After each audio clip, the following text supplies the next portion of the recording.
Hello, friends. Wild Lee of Wild Lee Tarot here and Wild Moon Medicine Collective. And here is a special reading for the week of Equinox. So we have here the full moon happening on Friday and equinox over the weekend. And I've spoken about this before, but it bears saying again because it's a really yummy reminder. Equinoxes are my favorite times of year. The spring and autumn equinox just feels so juicy to me. And I love this opportunity to embody or be with the light and dark being balanced simultaneously in that way, while also coupled with the somewhat chaotic experience that we feel in the environment around us. You know, these transition seasons of spring and fall, you may have these beautiful days that feel so warm and like we're moving towards summer, and then it will frost in the evening and kill all your seedlings, right? Like there's just this unpredictableness that's present in our external environment.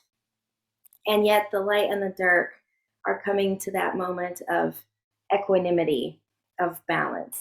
And so these times of year always hold for me that preciousness of recognizing that we too can come into balance internally. We can come into balance with our light and our shadow. We can come to a space where we are in responsibility, as in our ability to respond to our life rather than react to our life. And we can do that even in the midst of chaos, even in the midst of our environment changing shape on us or changing temperature, even in the midst of relationships ending or death or loss of a job, or the opposite end of wonderful problems where we get a job or we have to move towns for better opportunities or we fall in love. Like all of these wonderful things can create a similar sense of chaos in our lives and in our bodies because it's new.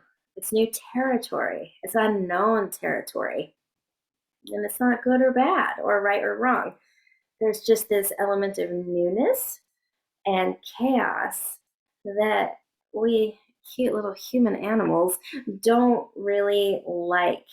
We prefer things to be more stable, or we think we do.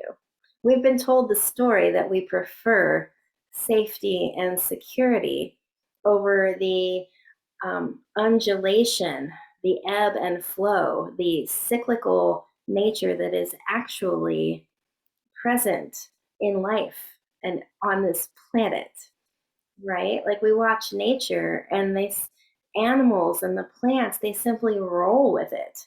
They roll with the chaos. In fact, they expect the chaos, and therefore it doesn't throw them off their game.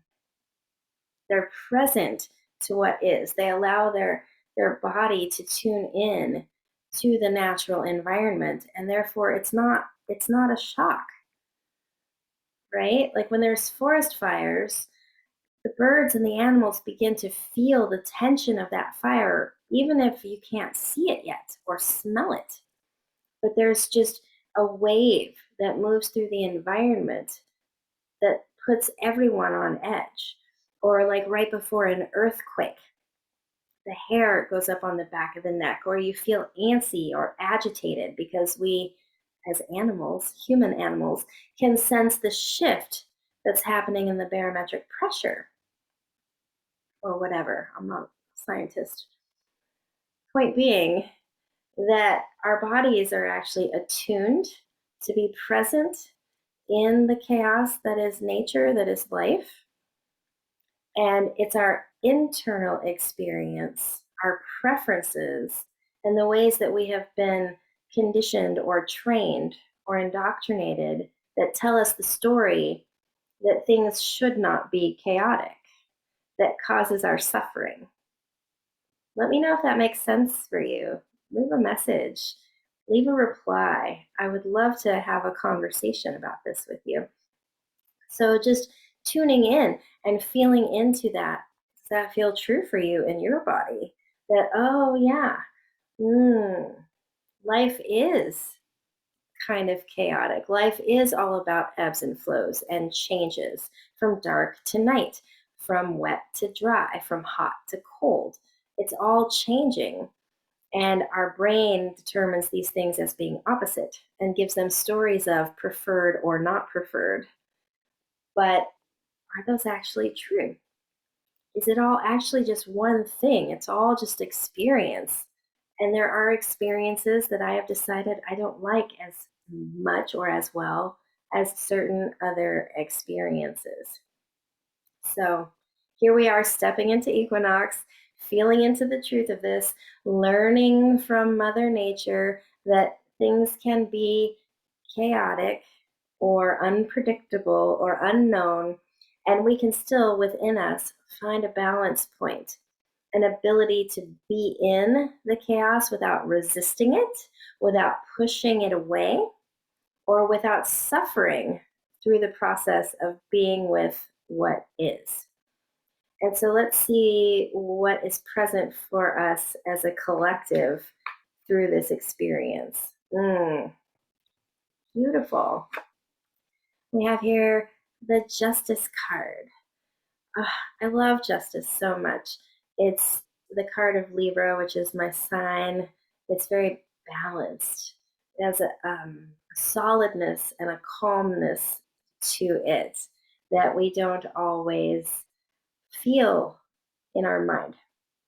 It's also associated with the mental landscape and coming to right relationship with our environment, with our reactions, and with what we choose to think, what we allow ourselves to think, to focus on.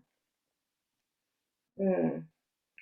Yeah, and also with the scales here, that balance of dark and light in the equinox time. And what I'm really being drawn to in this particular card is recognizing that there's that balance with the scales, but then there's also that action, that call to action with the sword upright. This is the card of, or I'm sorry, the sword is the element of boundaries. It's the element of release, of cutting away, of letting go of that which is not in alignment any longer. And so, what feels really true for me and for all of us at this equinox time is that as we step into that balance point over the weekend, as we step in and allow ourselves the time and space to be in that sensation of equanimity with the light and the dark at sunset or at sunrise, like really taking in the dawn, taking in dusk, really being with that balance point, and then taking that sensation, that embodied sensation, and applying it to the other areas of your life.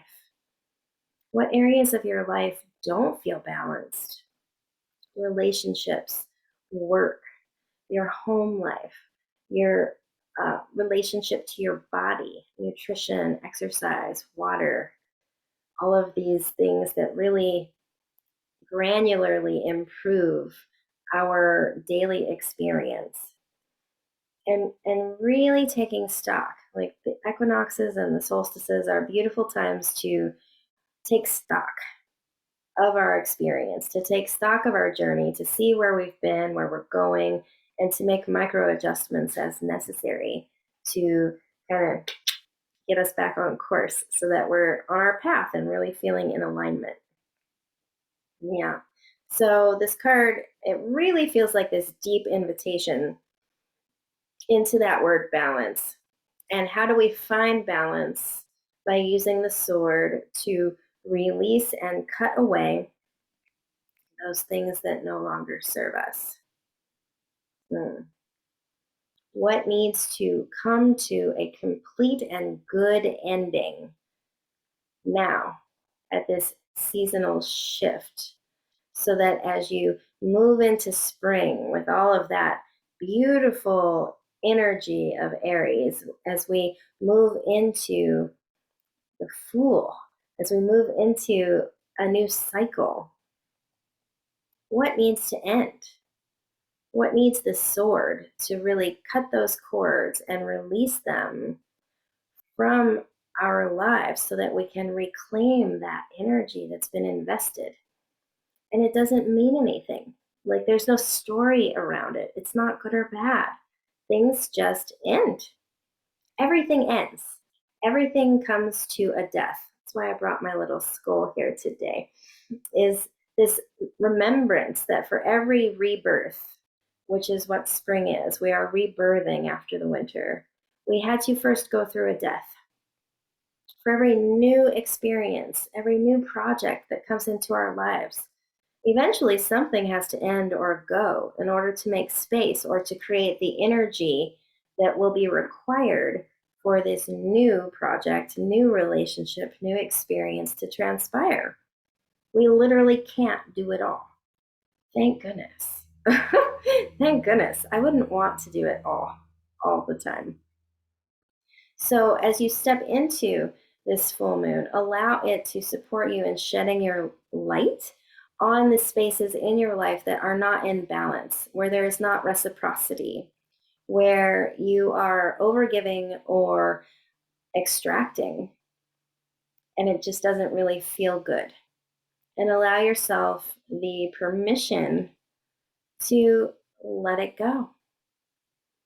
I know sometimes that's easier said than done, but this is your invitation to, at the very least, begin to consider the possibility that you are so powerful that you can easily decide what things in your life no longer fit, and then take the actions necessary to release them with joy into the world so that you have more space and more energy to invite in the things that truly are meant for you at this time. That feels like the reading, my friends. I hope that it serves you well. I hope that you have everything that you need and take a good care of yourselves over this weekend.